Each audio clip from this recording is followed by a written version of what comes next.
আজরাইল এমন আজরাইল বলবে, আল্লাহ একবার হুকুম দিছে, আমার কাছে দুনিয়ার মানুষের হুকুম বড় না, আমার কাছে আমার মাওলার হুকুম বড়। জবান খুলে বলেন, আল্লাহরে আমরা বই করি কি করি না? এখন আল্লাহ যে বলছে আজরাইল আসবো, যারা বেঈমান হবে তাদের সামনে এরকম একটা ভয়ানক স্বরূপ নিয়ে আসবে, আপনি আমি দেখার পরে কাপড়ের মধ্যে প্রস্রাব করে দিব, পায়খানা করে দিব। আর যারা ইমানদার হবে তাদের সামনে আজরাইল আলাইহিস সালাম যখন আসবে, বন্ধুর মতন ব্যবহার করবে। কন্যা সুবহানাল্লাহ। আমার বাবারা, এ যুবকের দল, আজরাইল হলো এমন আজরাইল, আজরাইল বলে আমি যার সামনে একবার যাই, দ্বিতীয়বার আর যাই না।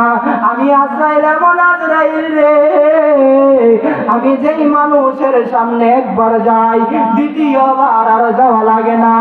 আমার যুবকের দল, আপনারা জবান খুলে বলেন, আপনি আমি মাহফিলে এসেছি কিন্তু বাড়িতে যাইতে পারবো কি পারবো না এরকম কোনো গ্যারান্টি নাই, এরকম কোনো ক্যাপাসিটি নাই। এই জন্য আমার যুবকের দল, যতক্ষণ পর্যন্ত দুনিয়াতে আছো আল্লাহর প্রেম নিয়ে, নবীর প্রেম নিয়ে মাহফিলে বসে যাও। এমন হইতে পারে রে যুবক, এই মাহফিলে আসার কারণে, এই মাহফিলে বসার কারণে আমার আল্লাহ আপনার আমার জীবনের গুনাহগুলি মাফ করে দিতে পারে। কথা কোন ঠিক কিনা? আর উচ্চ আওয়াজে বলেন না ঠিক কিনা? জিন্দেগি তোর যাইরে পাখি দিয়া রে সোনার আদম, জিন্দেগি তোর যাই পাখি দিয়া, ঠিক কিনা বলে? ও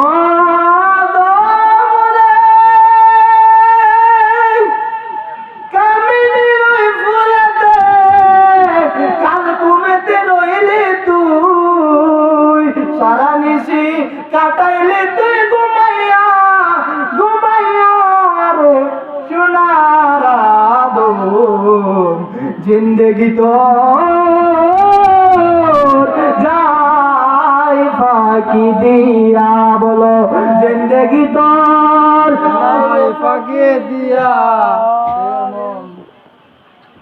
আল্লাহু আকবার বলেন।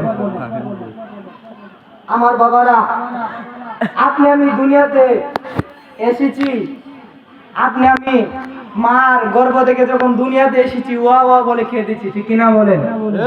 আর আপনার আমার নবী এমন নবী, দুনিয়াতে আসার পরে সারাক্ষণ শুধু উম্মতি উম্মতি বলে কেঁদে, ঠিক কিনা বলেন? আমার নবী কার জন্য কাঁদে? আপনার আমার জন্য, ঠিক কিনা বলেন? এই জন্য এই নবীকে যারা কষ্ট দিবে তারা কোনোদিন ইমানদার হতে পারবে না। ইমানদার হইতে গেলে নবীর প্রেম লাগবে, ঠিক কিনা বলেন? ওলিয়া উলিয়ার প্রেম লাগবে, ঠিক কিনা বলেন? আমার বাবার আজকে যারা এই দরবারে আসছেন, আপনারা বলেন, আপনি আমি এই দরবারে আইসা যদি ওলিয়া উলিয়ার দরবারে আসছি, গুরু নিয়ে আসছি, কাশি নিয়ে আসছি, আর এইদিকে বাড়িতে যদি মার মনে কষ্ট দেই, এই মাহফিল আসার, এই উরুস মাহফিল আসার, গুরু নিয়ে আসার কোনো লাভ আছে? জবান খুলে বলেন আছে? আগে নিজের মা বাবার খেদমত করো, তারপরে পীর ভালো একজন আল্লাহর ওলি দেখে হাতে বায়াত গ্রহণ করে নবীর হাত ধরো। কথা কোন ঠিক কিনা? জবান খুলে বলেন ঠিক কিনা? আমার বাবারা, আজকের এই দরগাঁও গদি বাড়ি দরবারে আপনি আমি যারা এসেছি, আপনি আমি জানি একদিন অন্ধকার কবরে যাব, যেই দিন আর কোনোদিন এই দুনিয়াতে আসতে পারবো না। আমার আল্লাহ রাব্বুল আলামিন বলতেছে, বান্দা, আমার দুনিয়ার বান্দারা তোমরা শোনো, আমি আল্লাহ যার ভিতরে দেহ দিয়েছি, আমি আল্লাহ যার ভিতরে প্রাণ দিয়েছি, তাদেরকে একদিন মৃত্যুর মাধ্যমে আমি আবার আমার দরবারে নিয়ে আসব, আমি আল্লাহ আবার আমার কাছে নিয়ে আসব। আজকে যারা মাহফিলে বসে গেলেন, আপনার চাইতে আমার চাইতে অনেক যুবক মানুষ, অনেক বৃদ্ধ মানুষ, অনেক কম বয়সী মানুষ অন্ধকার কবরে চলে গেছে। যেমন গত বছর এই মাহফিলে আমি আসছিলাম, আমার সামনে মানুষ, প্যান্ডেলটা বড় ছিল, ঠিক নিও? গতবার যে সময় আলোচনা করছিলাম প্যান্ডেলটা বড় ছিল না, তো এই বছর কারা অন্ধকার কবরে গেছে আমি জানি না, ঠিক কিনা বলেন? এমন হতে পারে আগামী বছর মাহফিল চলবে কিন্তু আমি থাকবো না, আপনি থাকবো না। এই জন্য বাবা, হায়াতের কোনো গ্যারান্টি নাই, মৌতের কোনো গ্যারান্টি নাই। এই জন্য আল্লাহ বলে, যতদিন দুনিয়াতে আছো আমি রবের প্রেমে পাগল পারা হয়ে যাও। যতদিন দুনিয়াতে আছো আমি রবকে ভয় করো, তোমার জীবন ধন্য হয়ে যাবে। কথা কোন ঠিক কিনা? আর জবান গুলো বলেন ঠিক কিনা?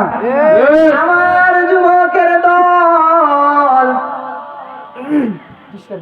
আলোচনা করলে সমস্যা নেই, আওয়াজ করি। গভীর মনোযোগ নিয়ে বসে যান। আল্লাহ রাব্বুল আলামিন বলতেছে, দুনিয়ার বান্দারা আমি আল্লাহ তোমাদেরকে দুনিয়ার মধ্যে পাঠাইছি, 30 বছর 40 বছরের জিন্দেগি দিলাম। তোমরা দুনিয়ার মধ্যে যাইয়া দুনিয়ার লোভ লালসার মধ্যে পইরা আমি রব আল্লাহ রে তোমরা ভুইলা গেছো। দুনিয়ার মধ্যে যাইয়া আমি রব রে তোমরা ভুইলা রইলা না রে, না না না না। এ দুনিয়ার বান্দারা তোমরা শুনো, তোমরা দুনিয়ার মধ্যে আসছো কিন্তু আমি আল্লাহর ইবাদত তোমরা করো নাই। তোমরা যখন আবার আমি আল্লাহর দরবারে চলে আসবা, সেই দিন তোমাদেরকে আমি রব আল্লাহ বিচার করব। আমি আল্লাহ তোমাদের জিজ্ঞাসাবাদ করব। আমি আল্লাহ সেই দিন তোমাদেরকে শাস্তি দিব। কেমন শাস্তি দিব? আমি আল্লাহ তোমাদেরকে পাঠাইছি দুনিয়ার মধ্যে শুধু আমি রব আল্লাহ তাআলার ইবাদত করার জন্য, শুধু আমি রব আল্লাহ তাআলার গোলামি করার জন্য। আজকে যারা মাহফিলে বসে গেলাম, জবান করে বলেন ইবাদত হবে কার? আল্লাহ। গোলামি হবে কার? আল্লাহ। এই জন্য বাবা, আপনি আমি দুনিয়ার মধ্যে আসছি, দুনিয়ার মধ্যে ব্যবসা বাণিজ্য লই আল্লাহরে আমরা ভুলা যাই। অথচ আমার আল্লাহ বলতেছে, বান্দা দুনিয়ার মধ্যে তোমরা আসছো ঠিক আছে, তোমরা জানো একদিন মৃত্যুবরণ করবা। তুমি কি দেখো না তোমার আওলাদ চলে যাইতেছে, তোমার আপন মানুষজন অন্ধকার খবর চলে যাইতেছে। এই 1 বছর ভিতরে কত মানুষ অন্ধকার খবরে গেছে, এটার কোন হিসাব আছে? না। এমনও হইতে পারে আগামী বছর আমি না থাকতে পারি। এই জন্য আমার আল্লাহ বলে, যতক্ষণ পর্যন্ত তোমার ভিতরে দেহটা আছে ততক্ষণ পর্যন্ত তুমি আমার আল্লাহর প্রেমে পাগল হয়ে যাও। আজকে যারা এই দলগাঁও গদিবাড়ি দরবারে আসছেন, এই মাহফিলের ভিতরে মানুষ নাই, অথচ গিয়া দেখেন দোকানে পাটে মানুষের অভাব নাই। ঠিক কিনা বলে? গতবার বাবা এসে নামাজের পরে উঠছিলাম, প্রথম উঠছি 2-3 জন মানুষ লয়া, লামার সঙ্গে দেখি রে বাবা প্যান্ডেলের মধ্যে জায়গা নাই। কারণ কি? ওই যে তাবারক দিছিল, তাবারকের মধ্যে পাওয়ার আছে। ঠিক কিনা বলেন? ওয়াজের মধ্যে কোনো পাওয়ার নাই। এই জন্য বাবা, যাদের ভিতরে আল্লাহর প্রেম আছে, নবীর প্রেম আছে, তাদেরকে তাবারক দেওয়া লাগে না, তারা এমনিতেই মাহফিলে আসে। আমার যুবক ভাইরা, গভীর মনোযোগ নিয়ে বসে যাও। আমার আল্লাহ রাব্বুল আলামিন বলতেছে, বান্দা তোমরা যদি দৈনিক 5 ওয়াক্ত নামাজ পড়ো, তোমরা যদি ফজরের নামাজ পড়ো, আমি আল্লাহ তোমাদের চেহারার মধ্যে নূর ঝলমল করাইব। তোমরা যদি ফজরের নামাজ পড়ো, আমি আল্লাহ তোমাদের চেহারার মধ্যে নূর দান করব। তোমরা যদি জোহর নামাজ পড়ো, আমি আল্লাহ তোমাদের রিজিকের ব্যবস্থা করে দিব। তোমরা যদি আসরের নামাজ পড়ো, আমি আল্লাহ তোমাদের যত ক্লান্তি আছে সবকিছু দূর করে দিব। তোমাদের ব্যবসার চিন্তা দূর করে দিব। আমি আল্লাহ তোমাদের পেরেশানি দূর করে দিব। বান্দা রে বান্দা,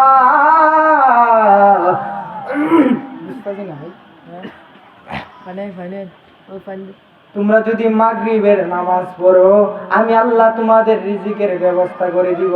তোমরা যদি মাগরিবের নামাজ পড়ো, তোমাদের দুনিয়ার চিন্তা দূর হয়ে যাবে, আমার আল্লাহর প্রেমে পাগল হয়ে যাইবা। যদি আসরের নামাজ পড়ো রে বান্দা, আমি আল্লাহ তোমাদের সমস্ত পেরেশানি দূর করে আমি আল্লাহ তোমাদের কাছে চলে আসব। একসাথে বলবেন কি আল্লাহু আকবার? আল্লাহু আকবার। বলেন আল্লাহ আল্লাহ, তুমি জানলে জালালুহু, শেষে করা তো যাই না গে তোমার গুণগান। বলেন আল্লাহ আল্লাহ, জানলে জালালুহু,